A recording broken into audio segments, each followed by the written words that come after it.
Tout a commencé avec la frustration. Ce serait cool d'avoir un leasing que quelques mois par an, parce que j'en ai pas besoin toute l'année. C'est la phrase qui fait commencer Turismo. On a des vrais passionnés, des gens qui profitent réellement de ce que l'automobile a à offrir. L'idée, c'est de proposer dans un service d'abonnement des expériences qui sont plus folles que si tu achetais ta voiture. Turismo, c'est ma vie. Quelle boîte, mec!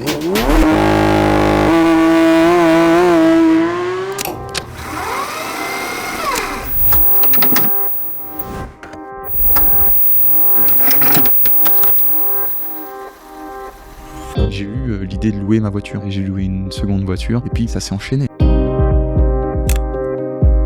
On m'a volé des voitures, une Maserati, une Porsche, après l'assurance qui se retourne contre moi, la banque qui me demande de payer et puis on m'en vole une autre. Le truc qui a jamais été une option, c'est de mettre la boîte en faillite.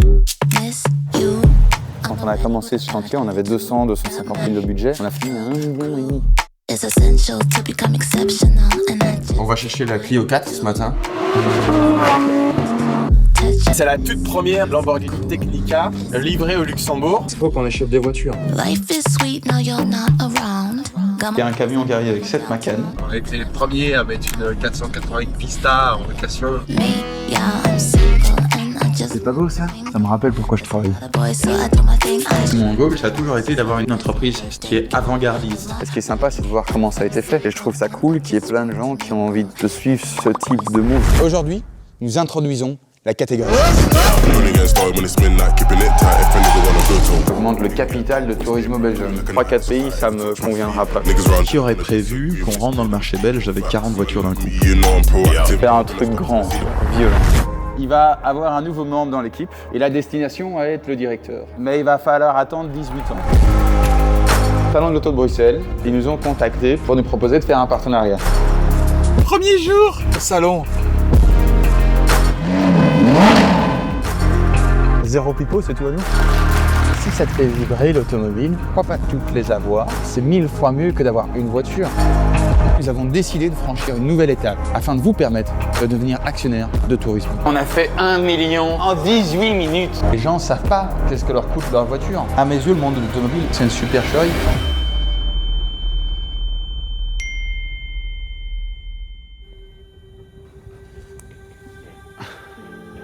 Bonjour, bonjour. Alors, qu'est-ce que ça fait d'avoir réussi, Angel? Sorry, désolé. Faut que je me mette dans le bain. Réussi. Je pense pas que c'est le terme que j'utiliserais. Effectivement, on a réussi plein de milestones, plein de micro-achievements, mais je pense que tout entrepreneur ou tout sportif, quand il dépasse son objectif, pense déjà à la suite. Et donc, je suis pas dans une contemplation de réussite. Je pense pas avoir réussi, je suis même plutôt frustré de ne pas être encore plus loin que ce qu'on est. Alors, Salon de l'Auto, c'était fantastique. Il y avait des milliers, dizaines de milliers de visiteurs sur nos stands, des centaines de milliers au total de Salon de l'Auto. On était présents dans plusieurs palais, on a fait quelque chose d'assez différent. C'est vrai que voir son nom sur les écrans, dans les allées de seulement Turismo, c'était assez dingue, mais d'un autre côté, on aurait vraiment pu faire beaucoup plus. Et c'était qu'un brouillon de ce qu'on peut être. Après le Salon de l'Auto, on a été aussi présent au Top Marque Monaco. L'un des premiers événements finalement que j'ai absolument pas géré. L'équipe est présente au Top Marque. Pour moi, je serai pas présent. J'aimerais bien passer tout le Top Marque là-bas. J'ai d'autres choses à faire, mais je vais essayer d'y passer évidemment. On a eu des créneaux très serrés pour le réaliser. Et d'ailleurs, ça me fait rire parce que tu vois que Sacha, quand il est là-bas le premier soir et que tu lui poses la question et qu'il râle. Qu'est-ce qui fait chier? On n'est pas pro là. Ça n'a aucune allure. Demain, il faut qu'on soit pro. Tu vois que c'est ça qu'il a en tête. C'est que c'est brouillon et que putain, on aurait pu faire mieux. Pas genre, waouh, c'est fantastique, Turismo est à Monaco. Non, Turismo, c'est mieux que ce qu'on fait, ça mérite que ce soit beaucoup plus fort. Ouais. Même si c'est déjà bien ce qu'on fait, il faut que ce soit beaucoup plus intense. Parce qu'on en est tellement capable. Et donc c'était un premier pas, c'était une première présence. Je considère pas ça comme un achievement en soi. 7 ans Porsche, est-ce que ça c'est un achievement pour toi? Il n'y a jamais une boîte en Belgique qui est arrivée chez Porsche et qui a acheté en un coup 15 Macan, 10 911, ça n'est jamais arrivé. Tu vas péter un câble. J'ai acheté 5 911, 992.2 cabriolet. On a acheté ce qu'on pouvait. C'est une voiture de folie. Mais 911 cabriolet, un des meilleurs daily ever. C'est tout faire. C'est une voiture de sport, une voiture de tous les jours, c'est élégant, là, sportif. Tu sais faire une balade avec les copains.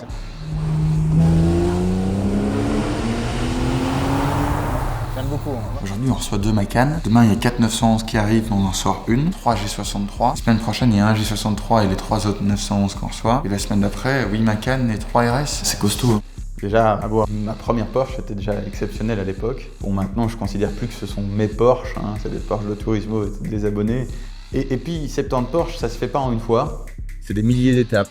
Et donc, ça se fait action après action, jour après jour, semaine après semaine, et des objectifs comme ça, je dirais même année après année. Est-ce qu'on savait s'imaginer qu'on allait réussir à acheter 60 Porsche? Je suis pas sûr.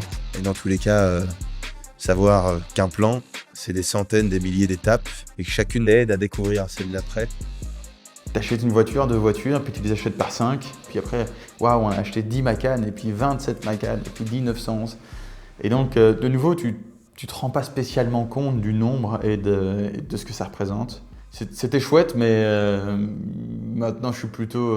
je sais qu'on est capable de mettre des centaines, voire des milliers de Porsche sur la route, et c'est ça qui me drive. Turismo, c'est pas 200 voitures, 400 voitures, 1000 voitures. C'est 1 million de voitures, 2 millions, 10 millions de voitures. J'ai envie de choquer le monde. J'ai envie qu'on ait un impact sur le monde automobile. Ok, mais alors du coup dans le deal Mercedes qu'il y a eu, est-ce que là il y a eu quelque chose où tu considères vraiment que c'est un achievement? On est occupé de faire un deal avec Mercedes. L'idée ici c'est de faire rentrer pas mal de voitures, une cinquantaine d'unités. Not so bad, hein?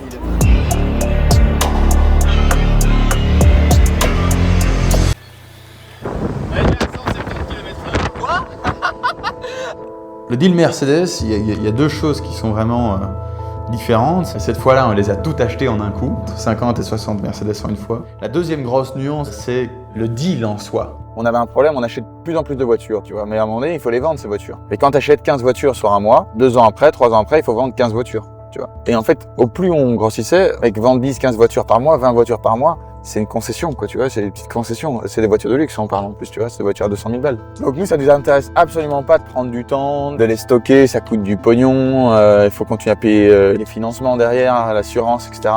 Pour le temps de le vendre, il faut monopoliser quelqu'un, ça prend de la place dans l'hangar. Et c'est tout un temps où on s'occupe pas de nos abonnés et d'optimiser notre service. Avant de pouvoir t'expliquer qu'est-ce qu'il y a de magique dans le deal Mercedes, il faut que tu comprennes comment fonctionne le monde automobile. À mes yeux, le monde de l'automobile, c'est une supercherie. Les gens ne se rendent pas compte à quel point la mensualité, quand il y a une valeur résiduelle, n'a strictement rien à voir avec le coût du véhicule. Le marché n'a pas envie de porter le risque de dépréciation. Il faut en être conscient. Je vais me faire un bisou. Papa, il est interviewé. Alors, Lewis, comment est-ce que les gens comprennent le monde de l'automobile? M'en bats les couilles, je veux un V12. Les gens ne savent pas qu'est-ce que leur coûte leur voiture. Dans l'automobile et sur une voiture, on appelle ça un TCO, un Total Cost of Ownership. Le TCO, il y a plusieurs choses qui créent ce TCO. Tu vas avoir le coût de l'assurance. Ensuite, on a la maintenance. Il y a la pneumatique, c'est pareil. Et puis, les intérêts. Donc, combien coûte le fait d'acheter la voiture. Et en dernier, il va avoir la dévalue de la voiture. Alors, les gens font rarement cet exercice-là, mais quand tu veux réellement savoir combien coûte la voiture, c'est pas juste tes mensualités de leasing, c'est un tout. Et donc tu te dis, oui, mais moi, au bout de contrat, dans 4 ans, dans 5 ans, c'est la mienne. Ok, faire. T'es content que ce soit la tienne, mais pourquoi tu veux que ce soit la tienne? Parce que je vais la vendre et je vais gagner de l'argent. T'attends 4 ans pour arriver à une date d'anniversaire où tu dois repayer un montant et revendre une voiture, pour ensuite en racheter une autre. C'est une dissonance cognitive pour le cerveau de dire qu'après avoir payé pendant 4 ans, je récupère de l'argent. Tu vois, il y a une récompense. En réalité, tu te rends pas compte qu'en faisant ça, tu portes toi-même le risque de dépréciation. Preuve en est avec toutes les Taycan et les mecs qui ont perdu des 50% en 2 ans de valeur. Moi, j'aurais préféré être locataire.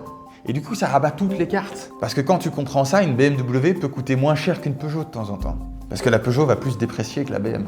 Et c'est là que tu vois qu'une voiture sur 2 en France est en LLD, parce que les gens ont envie de savoir combien leur coûte leur voiture. Il faut en être conscient. Et le gros problème, c'est que 75% des personnes disent ne pas comprendre réellement comment tout ça se ficelle et combien ça leur coûte. C'est dingue. Pour le 2e plus gros poste de dépense d'un ménage, c'est fou. Donc la location, et donc les formes étendues digitales de location comme l'abonnement, règle déjà ce problème. La location, c'est savoir. Et c'est nous, en tant que professionnels, avec un haut débit, avec des millions, des dizaines de millions et un jour des centaines, voire des milliards d'euros de voitures, qui nous battons pour obtenir les meilleures valeurs résiduelles en bout de contrat, pour que ça coûte le moins d'argent possible. Et donc le deal Mercedes, la difficulté qu'il y a eu derrière, c'est qu'on a demandé à Mercedes de se porter fort du rachat de la voiture en fin de cycle. Et vous devez aujourd'hui nous dire combien vous allez les racheter. Et donc, c'est la première fois finalement que Turismo connaissait à l'avance l'ensemble de son TCO et savait parfaitement combien coûtait la voiture. Je pense que l'abonnement, c'est toute forme de consommation automobile 100% digitale. Parce que certains diraient, oui, du 6 à 12 mois, c'est du LMD, location moyenne durée. Et puis, s'il y a une option d'achat qui se déclenche, alors c'est du LOA. Et sinon, c'est de la LLD. Hé, mec, garde tes 60 termes, garde ta complexité. Moi, je fais de l'abonnement. Et l'abonnement, c'est tout ce qu'il y a sur mon site. Et 6 mois, c'est de l'abonnement, 60 mois, c'est de l'abonnement. Il y a tout qui est compris, les gens s'emmerdent pas. C'est 100% digital et c'est Turismo. Point. Le bon mot, c'est une plateforme. Ouais, finalement, ouais. Turismo, à terme, c'est toutes les voitures du monde, disponibles partout dans le monde en quelques clics. Que ce soit le single ou que ce soit le multi.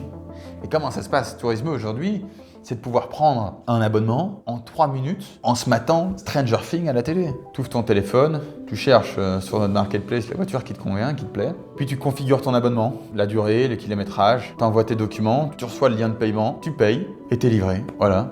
Alors, il y a encore un autre niveau de flexibilité, c'est les abonnements multi. Là, on est carrément dans un autre monde. L'année passée, quand on a fait la levée de fonds, on explique qu'on a le multi-vehicle subscriptions et le single véhicule. À ce moment-là, on doit faire 7 000 € MRR, donc c'est du monthly revenu récurrent. Donc c'est ce qu'on gagne tous les mois, qui tombe tous les mois.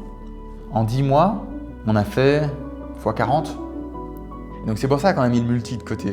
Parce qu'on peut gagner beaucoup d'argent et grandir très très rapidement avec le single. Et quand tu sais qu'il faut grandir le plus vite possible, tu peux plus t'encombrer de doux rêves comme le multi l'était. Le multi, c'est le challenge d'après.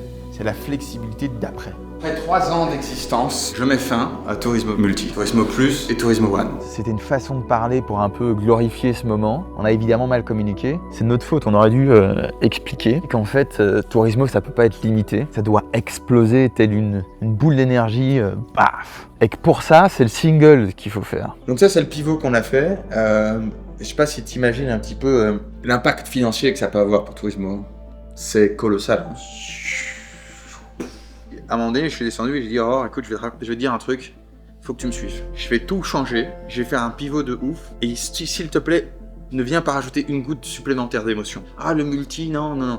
Je dis, ne rajoute pas d'émotion, s'il te plaît. Je sais ce que je dois faire, ça va faire mal, mais ça passe par là. Moi, ma promesse envers Turismo, c'est de la rendre la plus grande et la plus forte possible. Et je sais comment je dois faire pour y arriver. J'ai envie que cette boîte fasse 10 putains de milliards, mec. Mais à vision 10 ans, c'est sûr et certain qu'il y a un multi. Le multi en 2026, ça donne une amélioration, j'espère, de l'expérience utilisateur digitale. Et c'est une offre limitée, donc elle existe, elle continue à exister, on travaille dessus, on veut l'améliorer. Mais c'est pas une offre qu'on veut scaler. Nos abonnés multi nous permettent d'avoir des retours de qu'est-ce qui ne va pas, qu'est-ce qui doit être fait, qu'est-ce qui doit être mieux fait, et qu'est-ce qu'ils aiment finalement.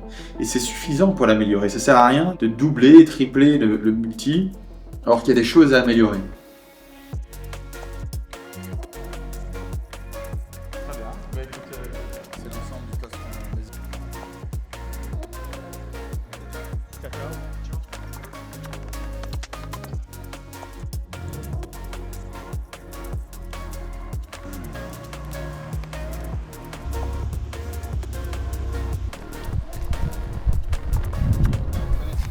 Viens, on retire direct. Ouais, on... C'est quoi? T'inquiète, on va chauffer. Ouais, on va chauffer, t'inquiète. Retirer l'espace de travail. Retirer tous les accès à l'espace de travail. Les membres resteront sur tous les tableaux. Ciao, Ciao, Nono. Adi. Adi.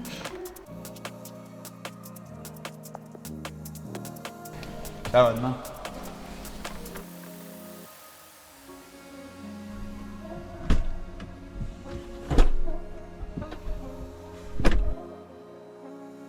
J'ai engagé un directeur administratif et financier.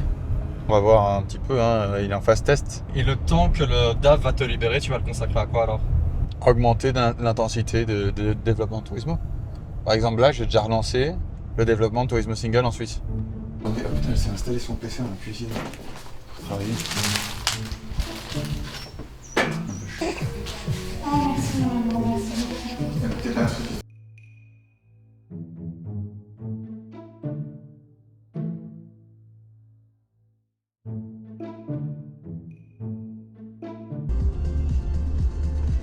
Donc là, on est en route vers Bruxelles parce qu'on va discuter avec Lambeau puisqu'on a fait une commande de près de...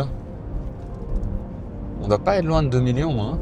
Entre 1,5 million et 2 millions de lambeaux. On va voir tout ça, on va finir les configurations. Il y a une configuration qui était déjà 100% finie, donc elle était vraiment validée, on l'a fait par visio à la maison. Il y en a 2 autres dont laquelle on doit reparler pour une Urus SE, pour valider si c'est vraiment la bonne configuration, si on n'a fait aucune erreur. On doit revoir de A à Z la configuration de la Temerario. On a acheté une Urus d'occasion, 15 000 km, très peu kilométrée, qui est arrivée et on va la regarder. C'est la orange C'est la orange.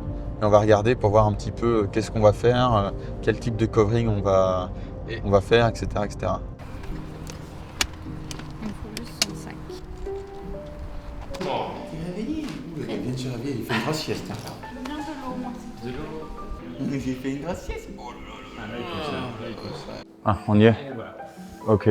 Donc, les jantes, là on est bon, et alors les étriers en gris clair, on est bon aussi. Alors. Et si on veut prendre ces nouvelles configurations, il faut mettre les étriers jaunes et je vais peut-être juste vite fait aller regarder la Urus orange, l'intérieur, ça ne te dérange pas? Oui.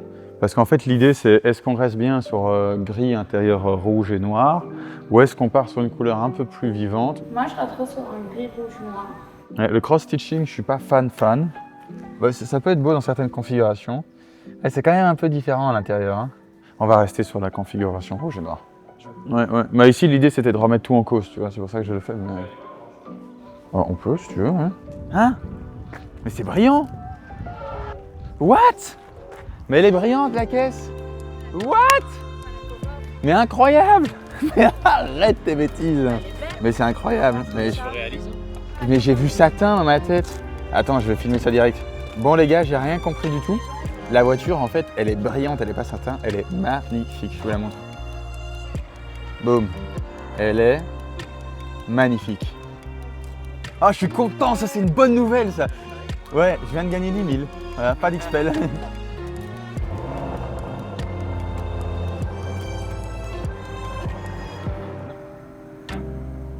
Pas avec les jambes dorées. Hein. Tu sais me le mettre dans l'autre environnement juste pour... En fait, on a peut-être faire la pista quoi. Ouais. Tu l'as donné erreur dès que tu fais. Bon là il y a une erreur sur le volant parce qu'on a pris un volant en Alcantara avec les LED, mais nickel, 58 je dois y aller. J'ai rendez-vous dans 2 minutes.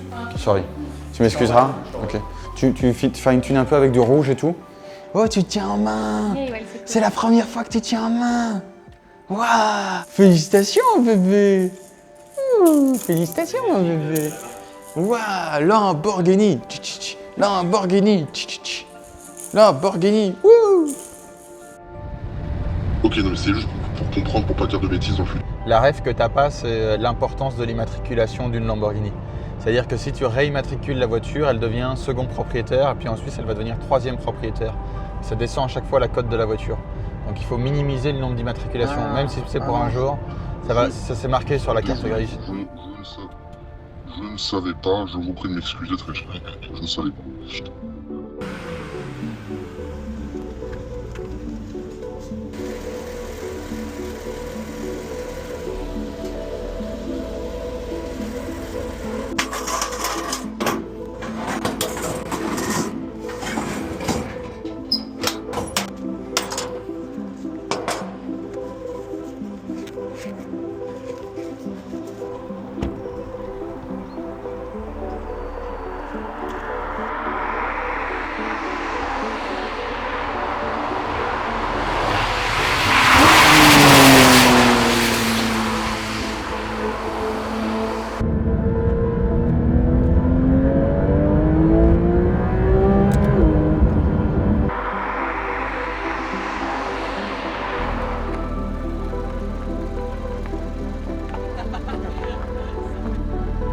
Et du coup, tes impressions sur cette GT3 RS? Incroyable.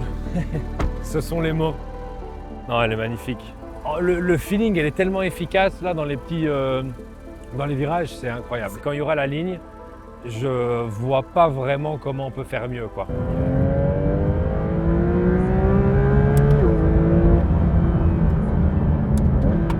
Ouais, ça freine bien.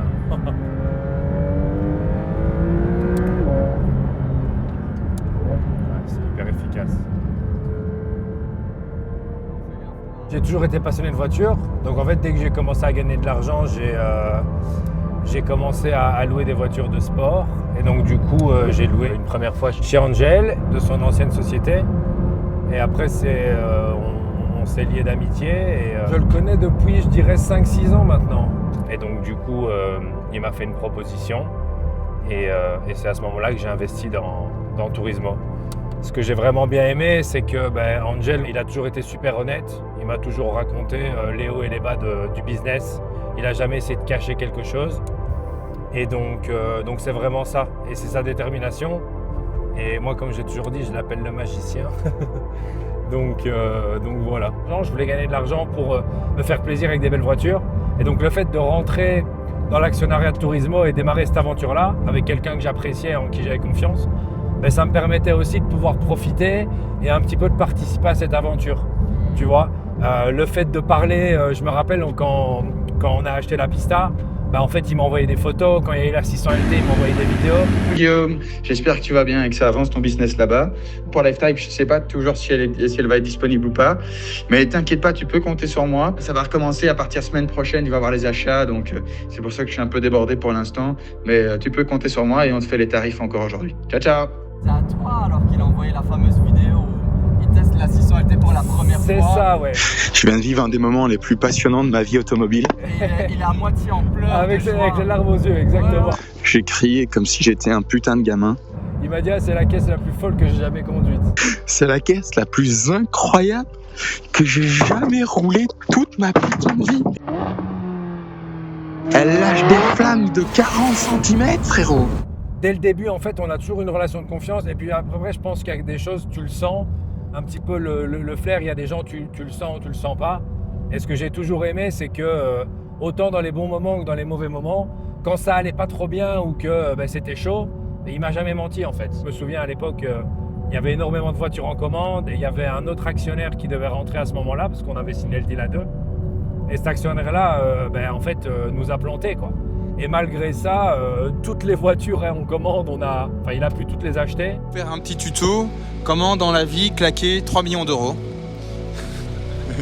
Et donc voilà, il y a toujours une confiance qui s'est faite. Et de base, c'était une amitié avant d'être un partenariat.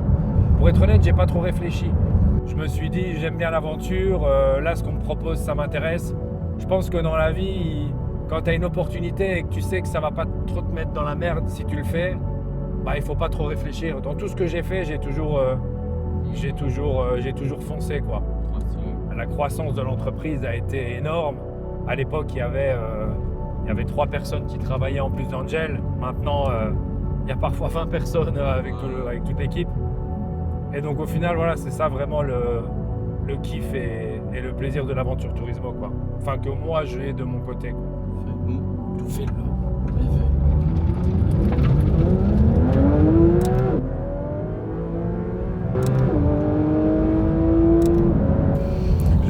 Tu sais, Tarek, il n'y a personne qui va me faire croire que le multi, c'est pas ce qui doit exister. Ça va bien. Le multi, c'est comme ça que le monde... C'est tellement complexe, mec. Déjà là, imagine pour te porter la dette pour 100 000 personnes sur les voitures. C'est tellement complexe, mec.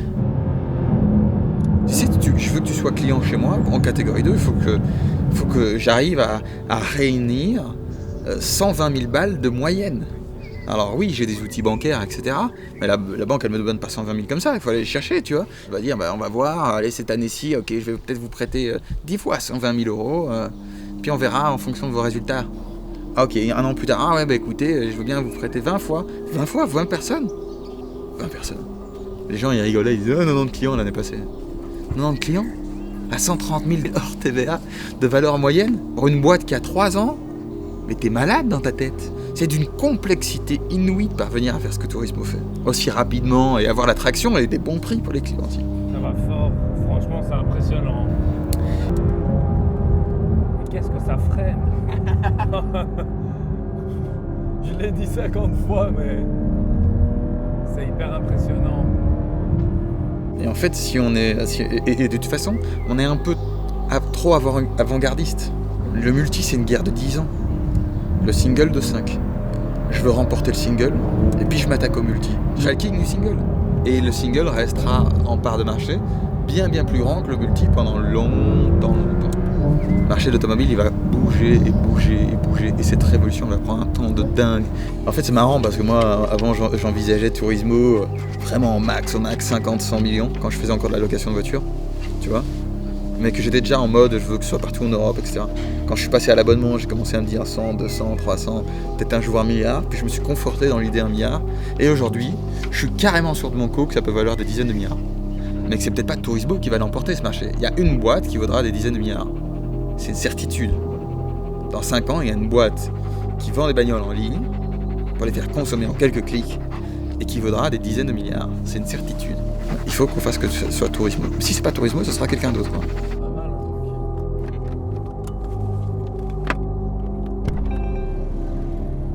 Ça sent les freins.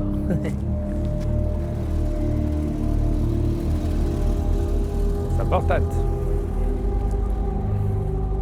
Putain, je viens d'avoir une idée. Tu me parlais du multi, et je me suis dit comment je vais rendre le multi scalable au niveau de la dette. C'est pas la solution parfaite, mais si je parviens avec la banque à dire écoutez, c'est un peu complexe. Mais il y a un truc à creuser. Tu y avais jamais pensé jusqu'à présent? Non, ce serait bien que j'arrive à le faire sur 1 an.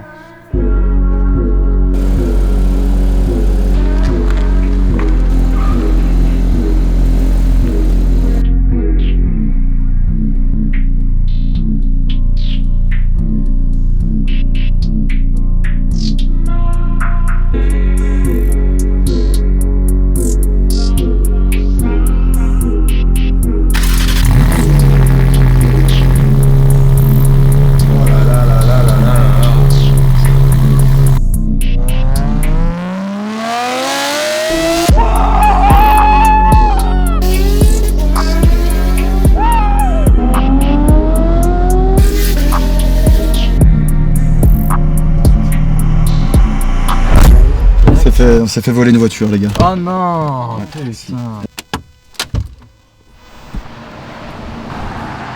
Je comprends pas pourquoi les gens ne suivent pas à la lettre ce que je leur dis de faire. Je m'en bats les couilles, vous partez tout de suite.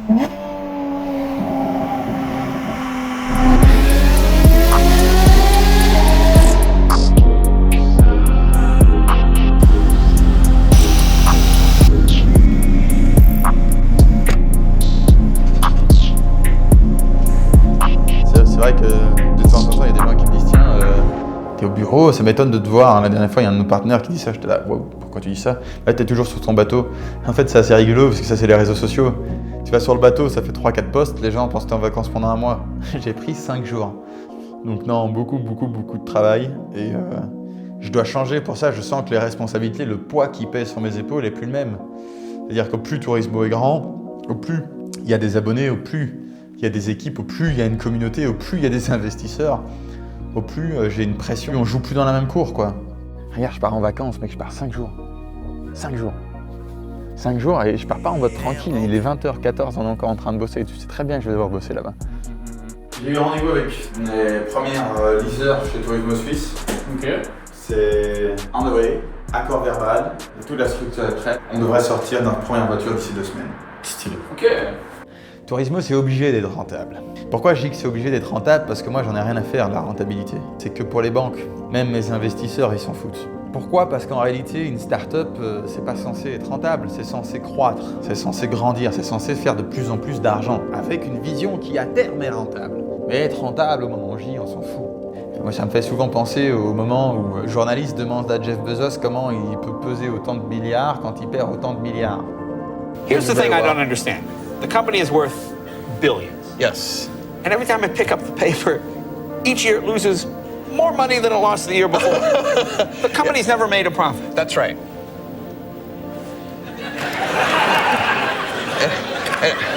Now, why? How does it? Why? How does that? Why? Seems like a new math, doesn't it? It does. I mean, it's to someone who doesn't know anything about this. It's amazing. You know, we lost 12 million last year, and we're doing great. Well, this is not a new phenomenon. We are a famously unprofitable company, Right. and we are investing in the future. It's not, which isn't unusual. Companies have done this before. What's a little surprising about Amazon.com is the scale to which we're doing it. We're doing it in a big way. I see. So you just keep reinvesting. We're reinvesting. Now, Bon, c'est pareil avec Turismo, sauf que nous, on travaille avec un système bancaire qui demande de la rentabilité, parce qu'on lève notre dette en risque propre.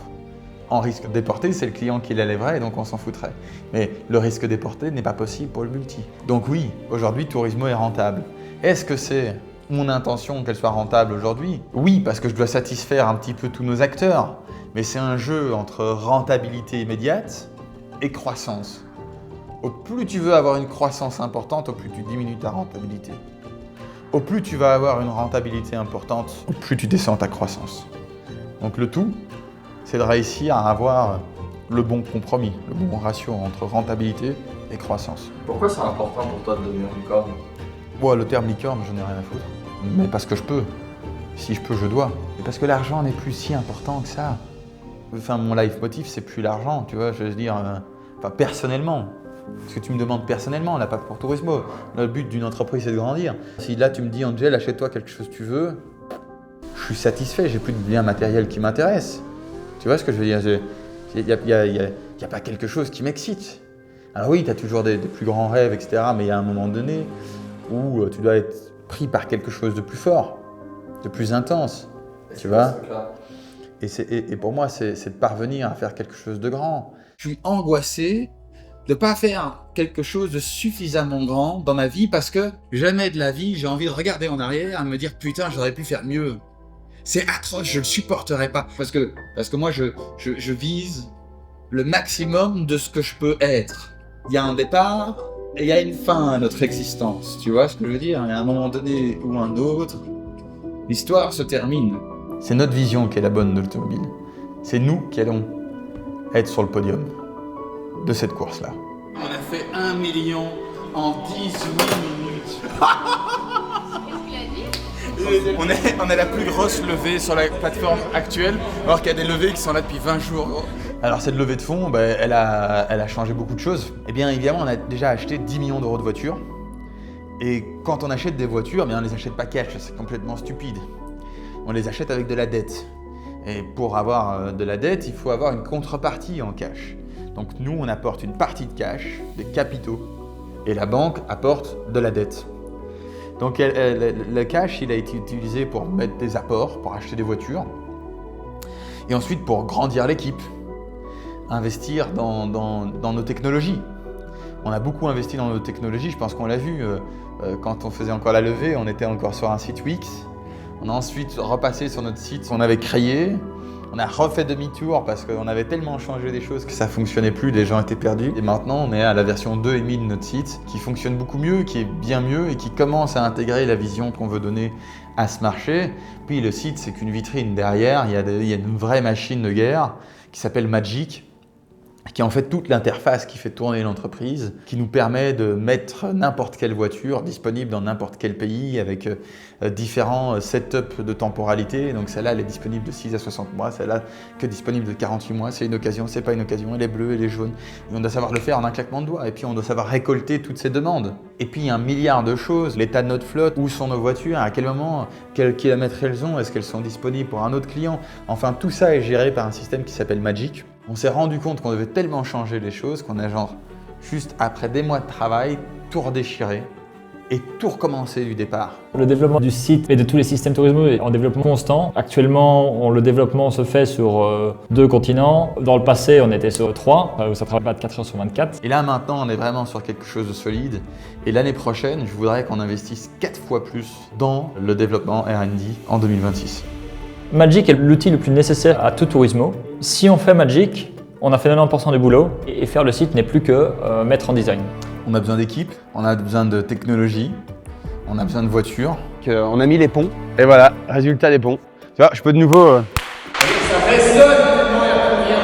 Ça résonne de nouveau. Mais donc ouais, on avait mis les ponts, mais finalement on n'a plus de stock. Là je vois, il reste quand même 3-4 voitures. Ouais, il reste quelques voitures, mais là c'est pas nos voitures, du coup les 4 premières. La Macan elle est en préparation pour livraison, le G va repartir aussi, la Bentayga part en Suisse et le Sport est réservé. Donc c'est des voitures qui sont en switch entre différents abonnés, des multis, des singles, enfin peu importe. Mais donc ce sont des voitures qui sont même pas disponibles, tu vois ce que je veux dire? Et on prépare vraiment le gros du gros pour janvier quoi. Donc là, on est vraiment sur le travail de janvier où on va pas teaser ça tout de suite, mais on va essayer de vraiment passer à un autre chapitre. En termes de volume, en termes de variété de flotte, on va essayer de faire un truc bien grand, quoi. C'est plusieurs centaines de millions d'euros qui vont passer entre capitaux et dettes dans Tourismo. Des centaines de millions. Des centaines de millions. Il y a déjà eu des dizaines de millions. On a levé plus de 20 millions d'euros depuis 2022, en 3 ans. Et cette année, on a fait plus de 10 millions, juste sur une année. Donc quand je te dis que les 5 prochaines années, on parle de centaines de millions d'euros, oui. Pour faire de grandes choses, il faut beaucoup d'argent. Si tu as 2 millions, tu fais des choses. Si tu as 200 millions, tu en fais d'autres. Si tu as 2 millions, tu mets pas d'humains sur la Lune. Là, il faut des milliards.